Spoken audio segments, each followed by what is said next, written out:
ദൈവസന്നിധിയിൽ കടന്നു വന്നിരിക്കുന്ന എല്ലാവർക്കായി ഞാൻ ദൈവത്തിന് സ്തോത്രം ചെയ്യുന്നു. I thank the Lord for all of you who have gathered in His presence. ഇന്ന് രാവിലെയും സർവശക്തനാകുന്ന കർത്താവിനെ സ്തുതിപ്പാൻ ദൈവം നമുക്ക് നൽകുന്ന നല്ല അവസരത്തിനായി സ്തോത്രം. I thank the Lord for giving us an opportunity to worship the King, the Almighty God. ദൈവത്തെ സ്തുതിക്കുവാൻ നാം കടന്നു വന്നിരിക്കുമ്പോൾ, ആരാധിക്കുവാൻ കടന്നു വന്നിരിക്കുമ്പോൾ, when we have come to praise and worship the Lord, സിൻസിയറായി ദൈവത്തെ സ്തുതിക്കുവാൻ നാം തയ്യാറാകണം. we should be ready to sincerely worship Him. ദൈവത്തോട് നമ്മുടെ ഹൃദയവും നമ്മളുടെ വിശ്വാസവും ഒക്കെ പങ്കുവയ്ക്കണം. We should bind ourselves with our faith and our heart to God Himself. ആരാധന ലോകത്തിന്റെ ചുറ്റുപാടുകളിൽ നോക്കുമ്പോൾ പല തരത്തിലും പല രീതിയിലും കാണുവാൻ കഴിയും. When we look around the world, the kind of worship they have is also different ways. ഓരോ സംസ്കാരത്തിനനുസരിച്ച് ആരാധനകൾ മാറുന്നത് നമുക്ക് കാണുവാൻ കഴിയും. According to the situation, we can notice that the worship way of worshiping is also different. ഓരോ വ്യക്തിയുടെ സ്വഭാവത്തിനനുസരിച്ച് ആരാധന രീതികൾ മാറുന്നത് നമുക്ക് കാണാൻ കഴിയും. We also notice that according to the character of a person, also the worship differs. പക്ഷേ ഇതൊക്കെ മാറുമ്പോഴും Though everything changes, ആരാധന ഉൾക്കൊള്ളുന്നത് ദൈവമാണ്. the one who receives the worship is God Himself. ആരാധനയെ സ്വീകരിക്കുന്നത് ദൈവമാണ്. The one who receives the worship is God. ഇതിന് മറുപടിയും പ്രതിഫലവും കൊടുക്കുന്നത് ദൈവമാണ്. It's God Himself who's giving the reward and the response. അപ്പോൾ ഇന്ന് പകൽക്കാലം നമ്മൾ മനസ്സിലാക്കുക, So this morning let us understand, ഞാനോ നിങ്ങളോ പരസ്പരം വിധിക്കുക എന്നതിനേക്കാൾ കൂടുതൽ instead of we judging things, നമ്മൾ ദൈവസന്നിധിയിൽ ഹൃദയം പകരാൻ തയ്യാറായി ദൈവസന്നിധിയിലായിരിക്കുമ്പോൾ നമ്മെ സ്വീകരിക്കുന്നതും നമ്മെ ഉൾക്കൊള്ളുന്നതും ദൈവമാണെന്ന് നാം മറന്നുപോകരുത്. let us not forget the one who is accepting or receiving our worship is God Himself, and the one who replies to it is God Himself. അത് നമ്മളിൽ ഉരുത്തിരിഞ്ഞ് വരണമെങ്കിൽ, If it has to come through us, നമ്മളിൽ ദൈവിക വിശ്വാസം വർദ്ധിക്കണം. then our faith or belief in God should increase. ദൈവിക വിശ്വാസം വർദ്ധിക്കുമ്പോഴാണ് Only when the belief that we have in God increases, നമുക്ക് ഉള്ളു തുറന്ന് ദൈവത്തെ ആരാധിക്കാൻ കഴിയുന്നത്. only then we are able to open our hearts and worship Him. മനുഷ്യ ജീവിതത്തിൽ അറിഞ്ഞോ അറിയാതെയോ പലപ്പോഴും അവിശ്വാസം നമ്മെ ബാധിക്കാറുണ്ട്. The many times our unfaithfulness or our unbelief capture us many a time. നിസ്സഹായതകൾ നമ്മളെ പിടിക്കാറുണ്ട്. The situation of not able to do things also എന്നാൽ but ദൈവത്തിൽ വിശ്വസിച്ച് ആത്മാർത്ഥമായി ദൈവത്തെ ആരാധിക്കുമ്പോൾ നമ്മളുടെ ആരാധനയുടെ ശക്തി വർദ്ധിപ്പാനിടയായിത്തീരും. when we forget everything and sincerely worship the Lord, then we can see the power of the worship increasing in us. ചില വർഷങ്ങൾക്ക് മുമ്പ് നമ്മളോടൊപ്പം ആരാധിച്ചുകൊണ്ടിരുന്ന ഒരു ഫാമിലി ഉണ്ടായിരുന്നു. Years ago there were a family who was worshiping along with us here. ഞാനാണ് ആ കുടുംബത്തെ മുഴുവൻ സ്നാനപ്പെടുത്തിയത്. I am the one who gave the whole family baptism. എന്നാൽ ഞാൻ അവരുടെ വീട്ടിൽ ചെല്ലുമ്പോൾ ഒരു ബുക്കുണ്ട്. And when I go to their house, there's a book. ആ ആന്റിക്ക് ആണെങ്കിൽ എഴുതാനും അറിയത്തില്ല, വായിക്കാനും അറിയത്തില്ല. That auntie do not know how to read or write. പക്ഷെ ആരോ യേശു എന്ന് എഴുതാൻ പഠിപ്പിച്ചു. But someone taught her how to write the name Yeshu. അപ്പോൾ പുള്ളിക്കാരത്തിന്റെ വിശ്വാസം എന്ന് പറയുന്നത്, So her belief is, ഒരു ദിവസം കുറേ പ്രാവശ്യം യേശു യേശു യേശു എന്ന് എഴുതുക. so her belief was to write the name Jesus multiple times. അപ്പോൾ ഞാൻ ഒരു ദിവസം അവിടെ ചെല്ലുന്ന സമയത്ത് So when I went to their ആ house, ബുക്ക് എടുത്ത് എന്നെ കാണിച്ചു. she showed me the book. ആ ബുക്കിന്റെ ഓരോ ദിവസവും ഒരു 10 പേജ് വെച്ച് ഇങ്ങനെ ലൈൻ വരച്ചിട്ട് എംബോസിഷൻ എഴുതുന്ന പോലെ യേശു യേശു യേശു യേശു യേശു എന്ന് പുള്ളിക്കാരത്തി എഴുതും. So as you write imposition, she also wrote in that book multiple times the title Jesus. എഴുതാനും വായിക്കാനും അറിയുന്ന നമ്മളെ സംബന്ധിച്ചിടത്തോളം അതൊരു വെറും തെറ്റായ ഒരു ചിന്താഗതിയാണ്. People like us who knows to read and write, we feel that's the wrong way of doing things. ഒരുപക്ഷെ നമ്മൾ പറയും അതൊന്നും ബുദ്ധിക്ക് കൊള്ളാത്ത കാര്യമാണ്. That we might say that is wrong. അവർ വിവരക്കേട് കാണിക്കുകയാണ്. That's showing stupidity. പക്ഷെ ഞാൻ അവരോട് ചോദിച്ചു, So I asked her, aunty, നിങ്ങൾ ഇങ്ങനെ എഴുതുമ്പോൾ നിങ്ങൾക്ക് എന്തെങ്കിലും പ്രത്യേകത വല്ലതും ഉണ്ടോ? When you write like this, do you feel something different? എന്നോട് പറഞ്ഞു എന്റെ വിശ്വാസം വർദ്ധിക്കുന്നത് പോലെ എനിക്ക് തോന്നും. I feel that my faith is increasing when I write. ചില വിഷയങ്ങളിൽ എനിക്ക് ധൈര്യമുള്ളതുപോലെ, ധൈര്യം വരുന്നതുപോലെ എനിക്ക് തോന്നും. In certain things I feel strength by writing like that. അപ്പോൾ ഞാൻ ചോദിച്ചു, യേശു എന്ന് എഴുതുമ്പോൾ യേശു എന്ന് മാത്രമേ നിങ്ങൾ ചിന്തിക്കാറുള്ളൂ, അതോ നിങ്ങൾ മറ്റെന്തെങ്കിലും ചിന്തിക്കുമോ? So when you write in Jesus, do you think only the word Jesus or you think something else? അപ്പോൾ അവരെന്നോട് പറഞ്ഞു, And he said ഞാൻ this, യേശു എന്ന് എഴുതുമ്പോൾ when I write Jesus, എന്റെ കടഭാരം മാറ്റാൻ കഴിയുമെന്ന് ഞാൻ വിശ്വസിക്കുന്നു. I believe that God can remove my load. ഓരോ പ്രാവശ്യവും ഞാൻ യേശു എന്ന് എഴുതുമ്പോൾ Each time when I write Jesus, അതാത് സമയങ്ങളിൽ ഞാൻ ഫേസ് ചെയ്യുന്ന പ്രോബ്ലത്തിന്റെ മേൽ യേശുവിനെ എനിക്ക് വേണ്ടി പ്രവർത്തിക്കാൻ കഴിയും എന്ന് ഞാൻ വിശ്വസിക്കുന്നു. as I write in Jesus multiple times, I believe that whatever situation I'm going through, he is able to solve it. ഒരുപക്ഷെ തിയോളജിക്കലി ഞാൻ അതിനെ അംഗീകരിക്കുന്നില്ല, As theological way I don't accept it, ഒരുപക്ഷെ അവരുടെ വിശ്വാസം അത് അങ്ങനെയാണ്. but her belief is like that. അവരത് വിശ്വാസത്തോടെ ചെയ്യുന്നു. She is doing by faith. ഒരുപക്ഷെ ബുദ്ധിക്ക് നിരക്കാത്തതാണ് അവർ ചെയ്യുന്നത്, Maybe by her understanding is wrong, പക്ഷെ അതുകൊണ്ട് അവർക്ക് സമാധാനം കിട്ടുന്നു. but through that she is getting internal peace. അപ്പോൾ നമ്മൾ ഇന്ന് പകൽക്കാലം ഇവിടെ ദൈവസന്നിധിയിൽ കടന്നു വന്നിരിക്കുമ്പോൾ When we are coming to the Lord's presence, ദൈവം നമ്മളെ കുറിച്ച് പ്രതീക്ഷിക്കുന്നത് പോലെ ദൈവസന്നിധിയിൽ വിശ്വാസമുള്ളവരായി, കൃപയുള്ളവരായി ദൈവത്തെ ആരാധിക്കാൻ നമ്മൾ തയ്യാറാകണം. we should also be ready to worship the Lord with anointing and strength. അതിന് വ്യക്തമായി ആത്മധൈര്യം നമുക്ക് വേണം. For that we should have a spiritual strength. അല്പസമയം ഞാനിവിടെ ചിന്തിപ്പാൻ ആഗ്രഹിക്കുന്നത് What I would like to meditate this morning is book of first John chapter 5 words 14 and 15. 1 യോഹന്നാൻ എഴുതിയ ലേഖനം 5-ാം അധ്യായം 14-15 വാക്യങ്ങളാണ്. 1 John chapter 5, 14 and 15. This is the confidence we have in approaching God, that if we ask anything according to His will, He hears us. നമ്മൾ ദൈവത്തോട് അടുത്ത് ചെല്ലുമ്പോൾ നമുക്കൊരു approach ഉണ്ട്. When we go towards God, there is an approach that we have. എന്താണ് നമ്മുടെ approach? What is the way that we approach God? വീണ്ടും വായിക്കാം. This is the confidence we have in approaching God, that if we ask anything according to His will.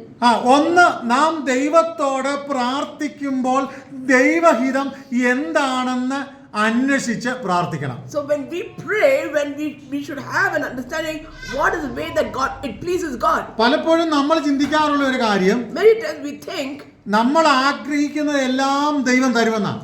whatever we desire, God will give. തരുവോ? Will He give? തരുവോ?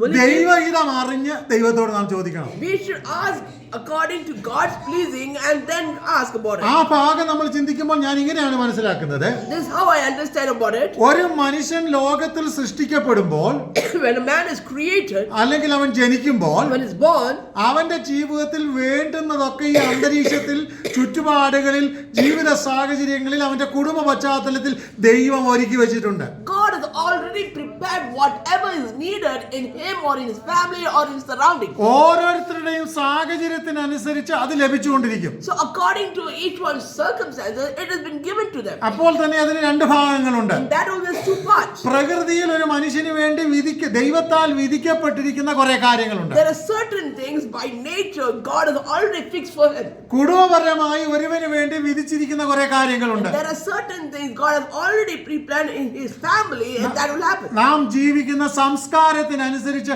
നമുക്ക് വേണ്ടി ഒരുക്കിയിരിക്കുന്ന കുറെ കാര്യങ്ങളുണ്ട്. There are certain things according to our circumstances of our places that we live.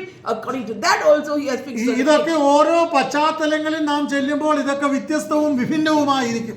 In different circumstances and different ways things are happening. പക്ഷെ ഇതെല്ലാം വിഭിന്നമാണെങ്കിലും Though these are different, ഇതിനെല്ലാം നിയന്ത്രിക്കുന്നത് സർവശക്തനാകുന്ന ദൈവം മാത്രമാണ്. the one who controls all these are God Almighty. ഇന്ന് പകൽക്കാലം നാം മനസ്സിലാക്കുക, One thing we should understand, വ്യത്യസ്തങ്ങളാകുന്ന ഒത്തിരി സാഹചര്യങ്ങൾ നമ്മുടെ മുമ്പിലുണ്ട്. we have different kind of circumstances around us. വ്യത്യസ്തങ്ങളാകുന്ന ഒത്തിരി പശ്ചാത്തലങ്ങൾ നമ്മുടെ മുമ്പിലുണ്ട്. There's a lot of things, there's a situation പക്ഷെ around us. എല്ലാത്തിനെയും നിയന്ത്രിക്കുന്ന ഒരു കർത്താവുണ്ട്. But in the midst of all these circumstances or situations, God is on hold. എന്റെ ചിന്താഗതി പോലെയല്ല നിങ്ങൾ പലതും ചിന്തിക്കുന്നത്. The way I think is not the way you think. നിങ്ങൾ ചിന്തിക്കുന്നതല്ല പല കാര്യങ്ങളും ഞാൻ ചിന്തിക്കുന്നത്. The way you think is not the way I think of a certain thing. പക്ഷെ നമ്മെ എല്ലാം ഉള്ളതുപോലെ കാണുന്ന ഒരു ദൈവമുണ്ട്. But there is a God who sees you and me as we are. അപ്പോൾ ഇന്ന് പകൽക്കാലം നാം ദൈവസന്നിധിയിൽ പ്രാർത്ഥിക്കുമ്പോൾ, When we are praying to God today, നമ്മൾ ദൈവത്തോട് പ്രാർത്ഥിക്കുന്ന പ്രാർത്ഥനകൾ when we pray to God, ഒന്ന് ദൈവഹിതം എന്താണെന്ന് തിരിച്ചറിഞ്ഞ് തിരിച്ചറിഞ്ഞ് നാം ദൈവത്തോട് പ്രാർത്ഥിക്കണം. We should understand what's God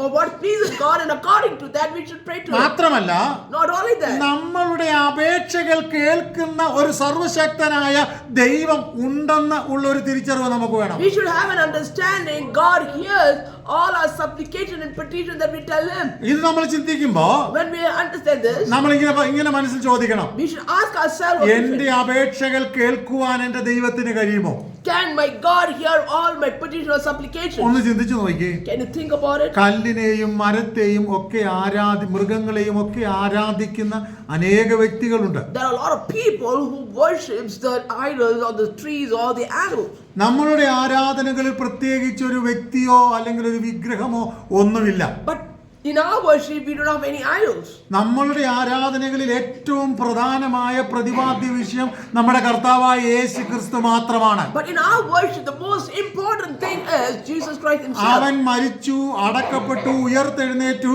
എന്റെ പാപത്തിന് മോചനം നൽകി എന്ന് വിശ്വസിച്ച് നാം ദൈവത്തെ ആരാധിക്കുകയാണ്. We are worshiping God because we believe that He died, He was crucified and died, and He resurrected for our sake. കഴിഞ്ഞ ദിവസം ഒന്ന് രണ്ട് ആരാധനാലയത്തിന്റെ മുമ്പിലൂടെ ഞാനിങ്ങനെ പോകുമ്പോ When in the past days when I was passing by a church, ആരാധനാലയത്തിന്റെ മുമ്പിൽ ഇങ്ങനെ എഴുതിയിരിക്കുന്നു, this is what is written on the wall of the church. the church is full. The church is full. ഇവിടെ അടുത്ത് മുമ്പിൽ ഒരു ആരാധനാലയം ഉണ്ട്. അവിടെ അതുവഴി ഞാൻ പോകുമ്പോൾ എല്ലാ വെള്ളിയാഴ്ചയും അവിടെ എഴുതി വെച്ചിട്ടുണ്ടാകും, ആരാധനാലയം ഫുള്ളാണ്. So whenever I pass through the church on Fridays, it is written the church is full. അതിന്റെ പുറത്ത് And behind it, റോഡിൽ നിന്ന് ആൾക്കാർ പ്രാർത്ഥിക്കുന്ന ഞാൻ പലപ്പോഴും ശ്രദ്ധിക്കും. I have noticed people standing out of the church and worshiping. ചിലപ്പോൾ അവരുടെ ആരാധന തുടങ്ങുന്നതിന് അരമണിക്കൂറൊക്കെ മുമ്പ് തന്നെ ആൾക്കാർ അതിനകത്ത് നിറഞ്ഞിരിക്കും. The people go to the church before the service starts half an hour early. പക്ഷെ നമ്മളെ പോലെയുള്ള രക്ഷയുടെ സന്തോഷം അവർ അനുഭവിക്കുന്നില്ല. But they are not experiencing the joy of salvation like how we നമ്മുടെ are. കർത്താവായ യേശുക്രിസ്തുവിലൂടെ നമുക്ക് ലഭിച്ച പാപമോചനത്തിന്റെ അനുഗ്രഹങ്ങൾ അവർ ശരിക്കും പ്രാപിച്ചിട്ടില്ല. They have not received the way that we receive the deliverance of the sins that we have created and the way God delivered പക്ഷെ us. അവർ അറിഞ്ഞതിനെ കുറിച്ചുള്ള അവരുടെ ഉറപ്പും അവരുടെ വിശ്വാസവും അവരുടെ ധൈര്യവും അവരെ പലപ്പോഴും ശക്തരാക്കി തീർക്കുകയാണ്. But whatever knowledge or understanding they have, what they learned in their church, they are following, and that is making them grow. Of course മനുഷ്യരെന്ന നിലയിൽ നമുക്ക് പലപ്പോഴും നെഗറ്റീവ് ആയിട്ടുള്ള ചിന്താഗതികളുണ്ട്. But many a times we as human will have a negative thought. എന്നാൽ നമ്മുടെ അവിശ്വാസം നമ്മളെ തോൽപ്പിക്കരുത്. But let not our unbelief block us. ദൈവവൈദ്യരെ നിന്റെ ജീവിതത്തിൽ ഒരു ദൈവിക ഭാവി ദൈവം ഒരുക്കി വെച്ചിട്ടുണ്ട്. Children of God, you have a plan that God has kept for you. മരണം നിന്നെ ജീവിതത്തിൽ കീഴ്പ്പെടുത്തുന്നതിന് മുമ്പ് ദൈവം ഒരുക്കി വെച്ചിരിക്കുന്ന ഒരു പ്രിവിലേജ് നിനക്കുണ്ട്.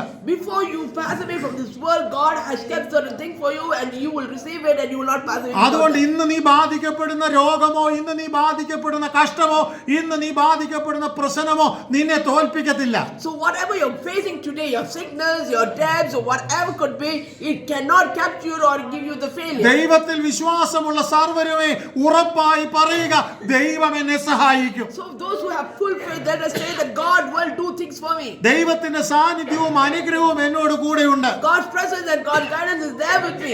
കാരണം ദൈവവചനം ഇങ്ങനെ പറയുന്നു, This is what God says. ഞാനോ ലോകാവസാനത്തോളം എല്ലാ നാളും നിങ്ങളോട് കൂടെയുണ്ട്. I will with you to the end of the earth. അപ്പോൾ ഇന്ന് പകലിൽ നമുക്ക് പ്രശ്നങ്ങളില്ലെന്നല്ല, It's not that we don't have problems. കഷ്ടങ്ങളില്ലെന്നല്ല, Not that we don't have difficulties. രോഗങ്ങളില്ലെന്നല്ല, Not that we don't have sickness. ഇടുക്കമോ ഞെരുക്കമോ വരത്തില്ലെന്നല്ല. Not that we don't have titles or difficulties in that. പക്ഷെ ഇതിന്റെ എല്ലാം നടുവിൽ ഒരു സഹായകനായ ദൈവമുണ്ട്. But in the midst of all this, God is there to hold us. നമ്മൾ ആഗ്രഹിക്കുന്നത് പോലെയോ ഇച്ഛിക്കുന്നത് പോലെയോ പ്രതീക്ഷിക്കുന്നത് പോലെയോ നമ്മുടെ സമയത്ത് പലതും പലപ്പോഴും നടക്കാറില്ല. Many things do not happen according to our timing, but it happens according പക്ഷെ ഒരു കാര്യം മറന്നു പോകരുത്, Don't forget. നമുക്ക് വേണ്ടി പ്ലാൻ ചെയ്ത് ഒരു ടൈം ടേബിൾ വെച്ചിരിക്കുന്ന ദൈവമുണ്ട്. There's a God who has already written a timetable for you and me. അതിനൊരു പരിണിത ഫലം, അതിനൊരു ഇമ്പാക്ട് ഉണ്ട്. There is an impact for it. അവൻ നിങ്ങളെ തക്ക സമയത്ത് ഉയർത്തേണ്ടതിന് അവന്റെ ബലമുള്ള കരത്തിൻ കീഴിൽ നാം താണിരിക്കാം. We have to be submitting ourselves to the Lord's hand,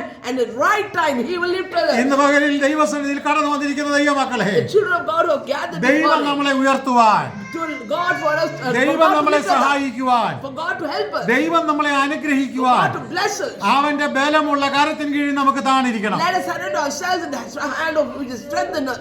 ഒത്തിരി പ്രാർത്ഥനകൾക്ക് ഒരുപക്ഷെ നാം ഉദ്ദേശിക്കുന്നത് പോലെ മറുപടി ഇല്ലായിരിക്കാം. Many times there will not be answers to the prayers that we have done. പക്ഷെ എനിക്ക് ധൈര്യമായിട്ട് പറയാൻ കഴിയും, But I can say confidently, ദൈവസന്നിധിയിൽ നമ്മൾ താണിരുന്ന് ദൈവത്തോട് കരയുകയും പ്രാർത്ഥിക്കുകയും ചെയ്യുകയാണെങ്കിൽ, നമ്മൾ പ്രതീക്ഷിക്കുന്നതിൽ നിന്ന് വ്യത്യസ്തമായി, നാം ചിന്തിക്കുന്നതിനേക്കാൾ കണക്ക് കൂട്ടുന്നതിനേക്കാൾ വ്യത്യസ്തമായി ദൈവം തന്റെ മറുപടികളെ നമുക്ക് വേണ്ടി അയച്ചു തരും. when we sincerely and confidently pray to God in whatever things we are praying for, and according to His plan and His will, that will happen. ഇന്ന് പകൽക്കാലം നമുക്ക് പറയാമോ, Can we say, ഞാൻ വിശ്വസിക്കുന്നതിനേക്കാൾ വ്യത്യസ്തമായി, the way that I think beyond ഞാൻ that, കണക്ക് കൂട്ടുന്നതിനേക്കാൾ വ്യത്യസ്തമായി the way I calculate beyond that, ദൈവം എനിക്ക് വേണ്ടി God വലിയ കാര്യങ്ങൾ ചെയ്യും. God will do great things for എന്റെ me, തലമുറയ്ക്ക് വേണ്ടി, for my എന്റെ generation, കുഞ്ഞുങ്ങൾക്ക് വേണ്ടി, for my children, എന്റെ ഭാവിക്ക് വേണ്ടി, for my future, എന്റെ നന്മയ്ക്ക് for വേണ്ടി, my goodness, എന്റെ അനുഗ്രഹത്തിന് വേണ്ടി for my blessings, ഞാൻ വിചാരിക്കുന്നതിനേക്കാൾ വ്യത്യസ്തമായി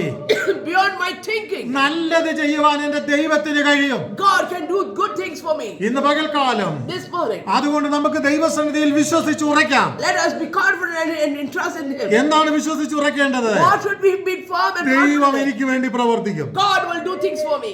അപ്പോൾ നമ്മൾ ഇവിടെ വായിച്ചു തുടങ്ങിയത് ഇങ്ങനെയാണ്, This is what we read. ദൈവം നമ്മളുടെ അപേക്ഷ കേട്ടിരിക്കുന്നു. God has heard our prayer. അതിന്റെ 14 വാക്യത്തിന്റെ അവസാന ഭാഗം ഒന്നുകൂടെ വായിച്ച്. Let us read verse 14, the ending verse. That if we ask anything according to His will, He hears us. And if we know that He hears us, whatever we ask, we know that we have what we have asked of Him. നമുക്കൊരു confidence ആണ്, എന്താണ്, ദൈവം നമുക്ക് വേണ്ടി പ്രവർത്തിക്കാനുണ്ട്. We have a confidence that God can do things for ഇനി അതിന്റെ us. 15 വാക്യം. Verse 15 says, And if we know that He hears us, whatever we ask, we know that we have what we asked of Him. നാം എന്തപേക്ഷിച്ചാലും അവൻ നമ്മളുടെ അപേക്ഷ കേൾക്കുന്നു എന്നറിയുന്നുവെങ്കിൽ അവനോട് കഴിച്ച അപേക്ഷയ്ക്ക് നമുക്ക് ലഭിച്ചു എന്നും നാം അറിയുന്നു. അപ്പം നമുക്കൊരു അറിവ് വേണം. so we should have an understanding. അതുകൊണ്ടാണ് അപ്പോസ്തലനാകുന്ന പൗലോസ് പറയുന്നത്, That's what Paul says. ഞാൻ ആരെ വിശ്വസിക്കുന്നു എന്ന് എനിക്കറിയാം. So I know whom I am having my faith in. ഇന്ന് പകലിൽ This morning, വിശ്വാസം എന്നാൽ എന്താണെന്ന് നമുക്ക് നന്നായിട്ട് we അറിയാം. all know what faith is. വിശ്വാസം എന്നതോ Okay, faith is ആശിക്കുന്നതിന്റെ ഉറപ്പും the confidence of what we have faith in, കാണാത്ത കാര്യങ്ങളുടെ നിശ്ചയവുമാണ്. and is the things of unseen. അപ്പോൾ എന്താ വിശ്വാസം? What is faith? കാണാത്തതിനെ വിശ്വസിക്കുക, Whatever you have not seen, you believe in. ഇല്ലാത്തതിനെ വിശ്വസിക്കുക. What is not that you believe in. ഇന്ന് പകൽ ഇവിടെ കടന്നു വന്ന എല്ലാവരുമേ, Every one of you who are gathered നിങ്ങളുടെ here, ജീവിതത്തിന്റെ പ്രതിസന്ധികളുടെ മുമ്പിൽ in the midst of all your circumstances, നാളുകളായി വഴി അടഞ്ഞതുപോലെ, many times or years together, you ജീവിതത്തിൽ feel blocked. പ്രതീക്ഷയില്ലാത്തതുപോലെ, Then you thought that all would be closed. ചെല്ലുന്ന വഴികൾ മുഴുവൻ അടഞ്ഞതുപോലെ, When you think all the ways are closed, ഒരു വഴിയും അനുകൂലമായി ഇല്ലാതെ ഇരിക്കുമ്പോഴും when there's not even one way that is open for you, കാണാതെ ദൈവത്തിൽ വിശ്വസിക്കുകയാണ്. you are going to believe that what oh, God will ഞാൻ do for you. പ്രാർത്ഥിക്കുന്നത് പോലെ എനിക്ക് നന്മ സംഭവിക്കും. As I pray, the blessing will come. ഞാൻ ദൈവത്തിൽ പ്രതീക്ഷിക്കുന്നത് പോലെ ഒരു നല്ല കാലം ദൈവം എനിക്ക് മടക്കി തരും. As I believe in God, one day He will do a good thing in my life. ഓ, ദൈവത്തിന്റെ അത്ഭുതകരം ദൈവം എനിക്ക് വേണ്ടി നീട്ടോ. God will stretch out His miraculous hand for മനുഷ്യന്റെ me. പ്ലാൻ പ്രകാരമല്ല ദൈവം എന്നെ നടത്തുന്നത്. It's not according to man's desire that God leads me. എന്റെ ദൈവം എന്നെ നടത്തുന്നത് അവൻ സർവശക്തിയോടുകൂടിയാണ്. He is leading me according to His power. അവന്റെ ടൈം ടേബിളിൻ പ്രകാരമാണ് എന്നെ നടത്തുന്നത്. He is leading me according to His timetable. തന്റെ ഹിതമല്ലാതെ ഒന്നും എന്റെ ജീവിതത്തിൽ സംഭവിക്കത്തില്ല. Nothing is happening in my life without His way. ഒരു ദോഷവും എന്നെ തൊടുകയില്ല. No evil can touch me. ഒരു നിരാശയുടെയും നടുവിൽ ഞാൻ താണു പോകത്തില്ല. No disappointment can put me down. ജീവിതത്തിൽ താണു പോകുക എന്നുള്ളത് അല്ല ദൈവം നമ്മളെ കുറിച്ച് ആഗ്രഹിക്കുന്നത്. God is not looking at your failures, and that's not why He called you for. ഇങ്ങനെയാണ് കൊരിന്ത്യർ ലേഖനത്തിൽ പറയുന്നത്. This is what it says in Corinthians. ഓട്ടക്കളത്തിൽ ഓടുന്നവർ അനേകരാ, There's so many who's running in the race, എന്നാൽ വിരുദ് പ്രാപിക്കുന്നത് ഒരുവനേ ഉള്ളൂ. but only one person receives the അടുത്ത reward. വാചകം നമ്മൾ ശ്രദ്ധിച്ചോണം. The next thing you should listen carefully. നീയും പ്രാപിപ്പാൻ തക്കവണ്ണം ഓടിക്കോ. So if you want to receive it, you also run. ഇത് വായിക്കുമ്പം എങ്ങനെയാ നമ്മൾ ചിന്തിക്കേണ്ടത്? How should we understand when we read this? ഇന്ന് ഒരുത്തൻ വിരുദ് പ്രാപിച്ചു, Today Today one person has got a reward. അവൻ മാറിപ്പോയി. He is God. രണ്ടാമത്തെ ദിവസം നിനക്കുള്ള ചാൻസാ. The next day is your turn. നീ പ്രാപിക്കാൻ തക്കവണ്ണം കഠിനാധ്വാനം ചെയ്തോ. So you should start working out for it. നീ പ്രാപിക്കാൻ തക്കവണ്ണം ഓടിക്കോ. You should also run for to നീ receive it. പ്രാപിക്കാൻ തക്കവണ്ണം അധ്വാനിക്കുക. You have to work hard to receive വിജയം it. നിനക്കുള്ളതാണ്. The victory is yours. മറന്നു പോകരുത്. Don't forget. സ്തോത്രം. ഒരുവനെ ഒരു പ്രാവശ്യം ജയം കിട്ടത്തുള്ളൂ. Only one person can get the reward. ഒരുവനെ ഒരു പ്രാവശ്യം ജയം കിട്ടത്തുള്ളൂ. Only one person get the victory. ഒരു പ്രാവശ്യം നീ പരാജയപ്പെട്ടത് കൊണ്ട് നീ തോറ്റു പോകേണ്ടുന്ന വ്യക്തിയല്ല. Because once you had a failure doesn't mean you always be a failure. Of course, മനുഷ്യൻ എന്ന നിലയിൽ നമ്മൾ നിരാശപ്പെടും. As a human, we always feel disappointed. എന്താ കർത്താവേ പ്രതീക്ഷയില്ലയോ എന്ന് നമ്മൾ ചോദിക്കും. We might ask God, is there not a way പക്ഷെ for me? ദൈവത്തിൽ നമുക്കൊരു കോൺഫിഡൻസ് ഉണ്ടാകട്ടെ. But we should have a confidence. എന്താകണം നമ്മുടെ confidence? What should be our confidence? രണ്ട് വാക്യം കൂടെ വായിച്ച് ഞാൻ എന്റെ വാക്കുകൂടെ നിർത്താം. I would like to read another 2 verses then I wind up. ഫിലിപ്പിയ ലേഖനം Book of Philippians, 4-ാം അധ്യായം chapter 4 അതിന്റെ 16-ാം വാക്യം. and verse 16. Philippians chapter 4 verse 16. തെസ്സലോനിക്കയർ, ഫിലിപ്പിയർ 4:13 വായിച്ചു. എന്നെ ശക്തനാക്കുന്ന മുഖാന്തരം ആ. ഞാൻ സകലത്തിലും മതിയാകുന്നു. എന്താണ് നമ്മുടെ ഉറപ്പ്? What is our confidence? ഓട്ടക്കളത്തിൽ ഓടുന്നവർ അനേകരാണ്. There is so many who's running the race. ഒരുത്തനെ വിരുദ് പ്രാപിക്കത്തുള്ളൂ. Only one person will win. പക്ഷെ എനിക്കൊരു ഉറപ്പുണ്ട്. But I have a confidence. എന്നെ ശക്തനാക്കുന്നവൻ മുഖാന്തരം ഞാൻ സകലത്തിലും മതിയായവനാണ്. I can do all things through Christ who strengthens me. ഇന്നത്തെ ഓട്ടത്തിൽ ഒരുവനെ ജയിക്കൂ. Today only one person might പക്ഷെ win. നാളെ ഞാൻ ജയിക്കും. Tomorrow I will win. ഞാനും അത് പ്രാപിക്കാൻ തക്കവണ്ണം ഓടുകയാണ്. And to receive that I am also running. അതിനെന്താണ് വേണ്ടുന്നത്? But then what should you do? കർത്താവിങ്കൽ നിന്നൊരു ശക്തി. That you have received what ദൈവവചനം ഇങ്ങനെ പറയുന്നു, This is what ഞാൻ കർത്താവിങ്കൽ നിന്ന് പ്രാപിക്കണം. I have to receive from God. ഇന്ന് വിട്ടിരിക്കുന്ന എല്ലാവരോടും ഞാൻ ചോദിക്കട്ടെ, I'm asking every one of you. ഓരോ ദിവസവും നമ്മൾ കർത്താവിങ്കൽ നിന്ന് പ്രാപിക്കുന്നുണ്ടോ? Are we receiving from God every day? നമുക്ക് പണമുണ്ട്, We have money. സൗന്ദര്യമുണ്ട്, We have beauty. ആരോഗ്യമുണ്ട്, We have health. വാഹനങ്ങളുണ്ട്, We have vehicles. ലോകത്തിലുള്ള പല കാര്യങ്ങളും നമുക്കുണ്ട്. We have everything that is needed according ഇതെല്ലാം to the world. ലോകപ്രകാരം ദൈവം നമുക്ക് തന്നിരിക്കുന്നതാണ്. According to the world living, God has given this നമുക്ക് to us. ഇതൊന്നും വേണ്ടാന്ന് ഞാൻ പറഞ്ഞില്ല. I'm not saying this is not needed for ഇതെല്ലാം us. ഉള്ളപ്പോൾ തന്നെ Though we have all these things, ആത്മീക ജീവിതത്തിൽ ഒരു ജയത്തിന് വേണ്ടി for a spiritual victory, നമ്മൾ ഓരോ ദിവസവും കർത്താവിങ്കൽ നിന്ന് ചിലത് പ്രാപിക്കണം. we have to receive from God for our spiritual growth. കർത്താവിങ്കൽ നിന്ന് ചിലത് പ്രാപിക്കണം. We have to receive certain things ഞാനും from God. നിങ്ങളും ആരുമാകട്ടെ, Whoever we are, നമ്മുടെ നിലവാരം ഏതുമാകട്ടെ, whatever can be your situation. നമുക്കറിയാമല്ലോ, കഴിഞ്ഞ ദിവസം ഒരു മനുഷ്യൻ നമ്മുടെ ചുറ്റുപാട് നമ്മുടെ അടുത്ത് തന്നെ ആത്മഹത്യ ചെയ്തു. We all know a person who has ended up his life. പണമില്ലാഞ്ഞിട്ടാണോ? Is it because he didn't have money? ജീവിതത്തിൽ പ്രിവിലേജുകൾ ഇല്ലാഞ്ഞിട്ടാണോ? Is it because he did not have any privileges? ജീവിതത്തിൽ എല്ലാം He ഉണ്ടായിരുന്നു. had everything. പക്ഷേ But തനിക്ക് പ്രാപിക്കേണ്ടുന്നത് വണ്ണം പ്രാപിക്കാനുള്ള ആത്മധൈര്യം തന്നെ നഷ്ടപ്പെട്ടു പോയി. he lost his confidence. ഇന്ന് പകൽക്കാലം ദൈവസന്നിധിയിൽ കടന്നു വന്നിരിക്കുന്ന ദൈവമക്കളെ, Children who are gathered here, നമ്മൾ തോറ്റുപോകാനല്ല കർത്താവ് നമ്മളെ വിളിച്ചിരിക്കുന്നത്. God did not call you to be a failure. ഇന്ന് പകൽക്കാലം കർത്താവ് നമ്മളെ വിളിച്ചിരിക്കുന്നത് God has called you ഓരോ ദിവസവും കർത്താവിങ്കിൽ നിന്ന് പ്രാപിക്കാനാണ്. each day that we have to receive from ഞാനും Him. നിങ്ങളും കർത്താവിങ്കിൽ നിന്ന് പ്രാപിച്ചില്ലെങ്കിൽ If we don't receive from Him, ജീവിതത്തിന്റെ മത്സര ഓട്ടത്തിൽ നമ്മൾ തോറ്റുപോകും. then in the world race we will be a failure. ഇങ്ങനെയാണല്ലോ പഴയ നിയമ പുസ്തകത്തിൽ നമുക്ക് കാണാൻ കഴിയുന്നത്. This is what we see in the Old Testament. എന്താണ്?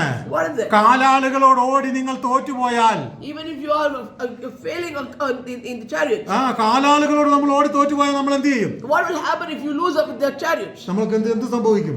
What will happen? അടുത്തത് പൂരിപ്പിക്കാമോ? Can you fulfill it?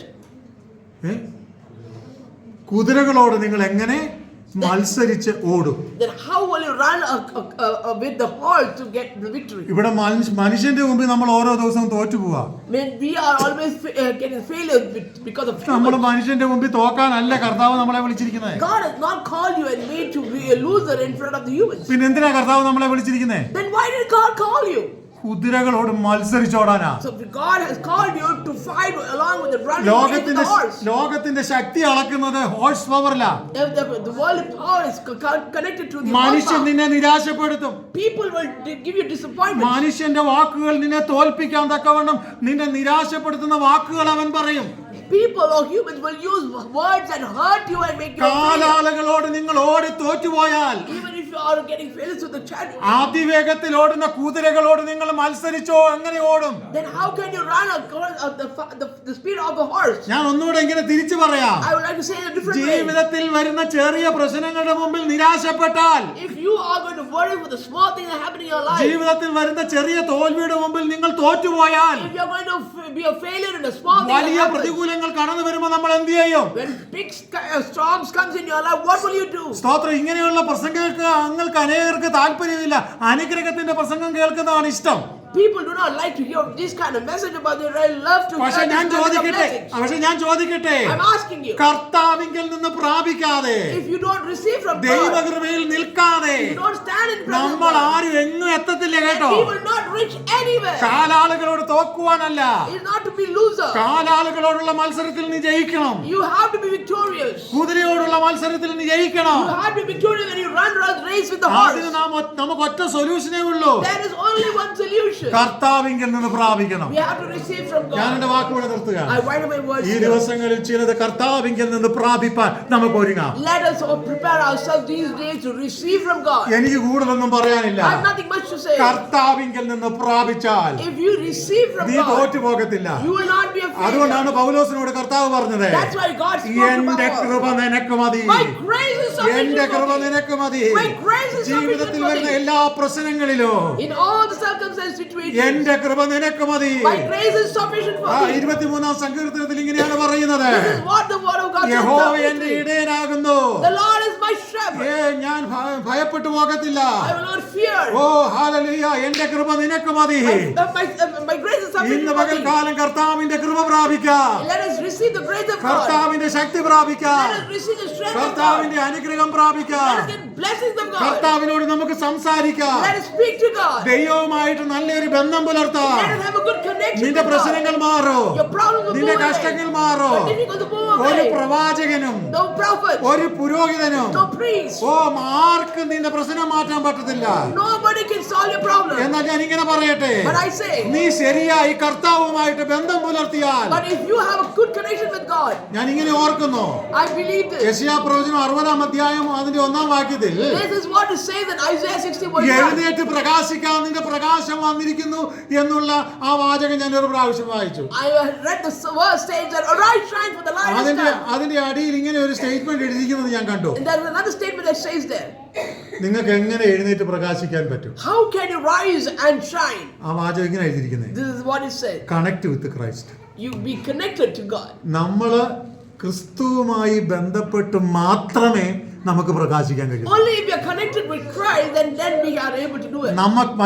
മറ്റാർക്കും ഒന്നും ചെയ്യാൻ പറ്റത്തില്ല. Nobody else can do anything for us. അപ്പോൾ ഇന്ന് പകലിൽ This morning, ഞാൻ എന്റെ വാക്കോടെ നിർത്തുക. I wind up my words. നമ്മുടെ ഓരോ ദിവസവും Every day, ഈ 2026 ഫെബ്രുവരി മാസത്തിന്റെ 2-ാമത്തെ സൺഡേയിൽ നമ്മൾ വന്നു. we have come to the second month of this year. എത്ര അത്ഭുതങ്ങൾ ദൈവം നമുക്ക് ചെയ്തു. How many miracles God has done for us. പക്ഷേ But ഈ ശരിക്കും നമ്മൾ ദൈവവുമായിട്ട് കണക്ട് ചെയ്താൽ, if we are really have a good connection with God, ഒന്ന് നിങ്ങൾ എഴുന്നേറ്റ് പ്രകാശിക്കും. one, you will shine and rise for the Lord. ഇന്നലകളിൽ നിങ്ങളെ തോൽപ്പിച്ച എല്ലാ വിഷയങ്ങളെയും നിങ്ങൾ തോൽപ്പിക്കും. And whatever has put you as a failure, you will start getting the ഒരു victory over it. വീരനെ പോലെ നിൽക്കാൻ ദൈവം നിങ്ങളെ അനുഗ്രഹിക്കും. God will make you stand as a warrior and be victorious. അതുകൊണ്ട് So, നമുക്ക് ദൈവവുമായിട്ട് ബന്ധപ്പെട്ട് let us have a connection with God, ദൈവാനുഗ്രഹത്തോടെ with the Lord's blessing. ദൈവസന്നിധിയിൽ നമുക്ക് മുൻപോട്ട് പോകാം. ഈ വചനങ്ങളാൽ ദൈവം നമ്മെ അനുഗ്രഹിക്കും. Let us be in the Lord's presence and let the Lord lead us, and let the word of God bless us. Amen. Amen.